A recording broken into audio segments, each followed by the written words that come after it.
오늘은 신약 시대에 예수님께서도 언급하셨던 나아만 장군에 대한 말씀입니다. 1절 말씀에 아람 왕의 군대 장관 나아만은 그의 주인 앞에서 크고 존귀한 자니 이는 여호와께서 전에 그에게 아람을 구원하게 하셨습니다. 그는 큰 용사이나 나병 환자더라. 나아만 장군은 나라를 구한 장군입니다. 그런데 나병 환자였습니다. 나병은 문둥병을 말하는 게 아닙니다. 부정이 누적되어 피부에 나타난 문둥병을 비롯한 다양한 피부병을 통틀어서 나병이라고 합니다. 이전에 전에 아람 사람이 떼를 지어 나가서 이스라엘 땅에서 어린 소녀 하나를 사로잡음에 그가 나아만의 아내에게 수종들더니 그의 여주인에게 이르되 우리 주인이 사마리아에 계신 선지자 앞에 계셨으면 좋겠나이다. 그가 그 나병을 고치리이다 하는지라. 사로잡혀온 이스라엘 소녀가 하나님의 선지자를 추천합니다.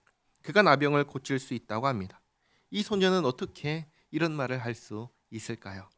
이 소녀는 분명히 하나님을 믿는 소녀였습니다. 이 소녀를 조금만 더 생각해 보시기 바랍니다. 마치 요셉 같은 소녀입니다. 포로로 잡혀왔지만 하나님을 믿는 사람으로서 정직하게 성실하게 주인을 섬겼다라는 것을 알 수 있습니다. 그렇기에 나아만 장군이 소녀의 말을 듣고 하나님의 선지자를 만나러 가는 것이죠. 그것도 자기 나라가 아니라 다른 나라로 가는 겁니다.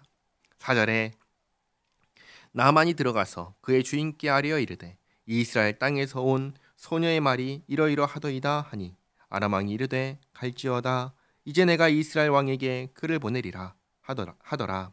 나아만이 곧 떠날새 은 10달란트와 금 6,000개와 의복 10벌을 가지고 가서 이스라엘 왕에게 그 글을 전하니 일러스되 내가 내 신하 나아만을 당신에게 보내오니 이 글이 당신에게 이르거든 당신은 그의 나병을 고쳐주소서 하였더라.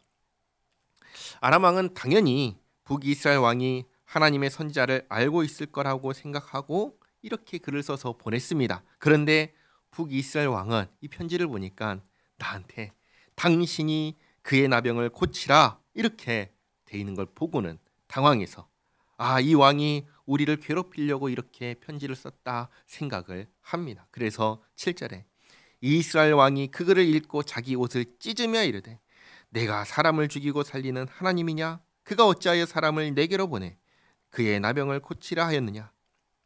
너희는 깊이 생각하고 저 왕이 틈을 타서 나와 더불어 시비하려 함인 줄 알라 하니라. 이렇게 근심하고 있을 때 8절에 하나님의 사람 엘리사가 이스라엘 왕이 자기의 옷을 찢었다 함을 듣고 왕에게 보내 이르되 왕이 어찌하여 옷을 찢었나이까? 그 사람을 내게로 오게 하소서. 그가 이스라엘 중에 선지자가 있는 줄을 알리이다 하니라. 이렇게 해서 나아만 장군이 엘리사에게 하나님의 사람 엘리사에게 가게 됩니다. 9절 나아만이 이에 말들과 병거들을 거느리고 이르러 엘리사의 진문에 서니 엘리사가 사자를 그에게 보내 이르되 너는 가서 요단강에 몸을 7번 씻으라. 내 살이 회복되어 깨끗하리라 하는지라. 엘리사가 얼굴을 비추지 않습니다. 사자를 통해서 말만 전합니다.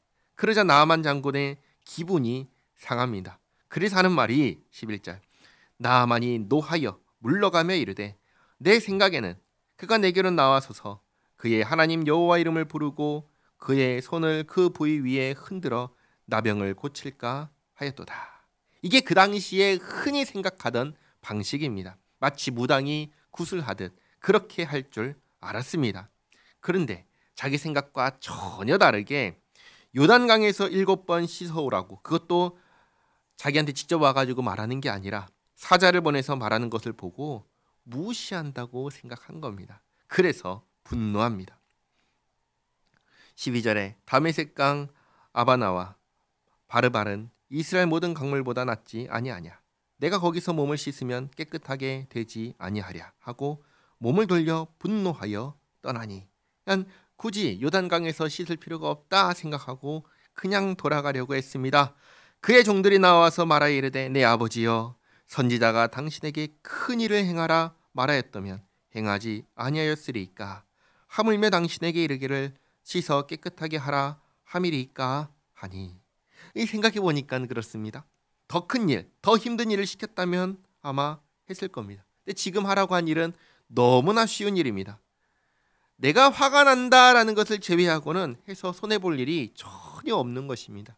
그래서 14절에 나아만이 이에 내려가서 하나님의 사람의 말대로 요단강에 7번 몸을 잠그니 그의 살이 어린아이의 살같이 회복되어 깨끗하게 되었더라. 아멘. 오늘 나아만 장군이 병이 낫게 된 것, 전적인 하나님의 은혜입니다. 나아만 장군은 믿었나요? 전혀 믿지 않았습니다. 자기 생각, 자기 기대와 전혀 다른 상황에 오히려 분노하며 그냥 돌아가려고 했던 사람이 나아만 장군입니다. 요단강에서 7번 몸을 씻은 것도 부하들의 간청을 듣고 또 손해볼 것이 없는 어려운 일이 아니었기에 한 것입니다. 그러니 나아만 장군이 병이 낫게 된 것은 그의 믿음과는 전혀 상관이 없는 것입니다. 그러나 하나님께서 은혜를 베풀어 주셨습니다. 병을 고쳐 주셨습니다. 그리고 나아만 장군이 하나님께서 베푸시는 은혜를 받는데 귀한 도구로 쓰임 받는 사람이 있습니다. 바로 포로로 잡혀온 이스라엘 소녀입니다. 우리는 오늘 이 소녀를 기억해야 합니다. 이 소녀는 마치 요셉 같은 소녀입니다. 비록 포로로 잡혀왔지만 하나님을 믿는 믿음으로 성실하게 주인을 섬겼습니다. 소녀가 특별하고 대단한 일을 한 것이 아닙니다. 그저 하나님을 믿는 믿음으로 성실하게 자기 자리에서 살았을 뿐입니다. 그랬기에 나아만 장군이 소녀의 말을 신뢰하고 은혜 받는 자리까지 나아갈 수 있었던 것입니다. 우리가 바로 이 소녀와 같은 사람이어야 됩니다. 우리도 예수님을 믿는 믿음으로 성실하게 나의 삶을 살아가야 합니다. 그럴 때 우리 이웃을, 세상 사람들을 은혜 받는 자리로 인도할 수 있는 것입니다. 우리가 그런 사람이 되기를 바랍니다. 기도하겠습니다. 하나님 감사합니다. 나아만 장군을 은혜의 자리로 인도한 것은 나아만 장군의 믿음이 아니라 포로로 잡혀온 한 소녀의 믿음 안에서 성실하게 살아간 바로 그 삶이었습니다. 그 삶이 나아만 장군을 은혜의 자리로 인도하였습니다. 주님, 우리도 그렇게 살게 하옵소서. 참으로 예수님을 믿는 믿음 안에서 주께서 베푸신 그 크신 은혜를 기억하며 우리에게 맡겨주신 현실을 성실하게 정직하게 감당하게 하옵소서. 우리의 삶을 보며 세상 사람들이 하나님께 영광을 돌리고 은혜의 자리로 나아가는 그 기적과 같은 일이 일어나게 하옵소서. 예수님의 이름으로 기도하옵나이다. 아멘.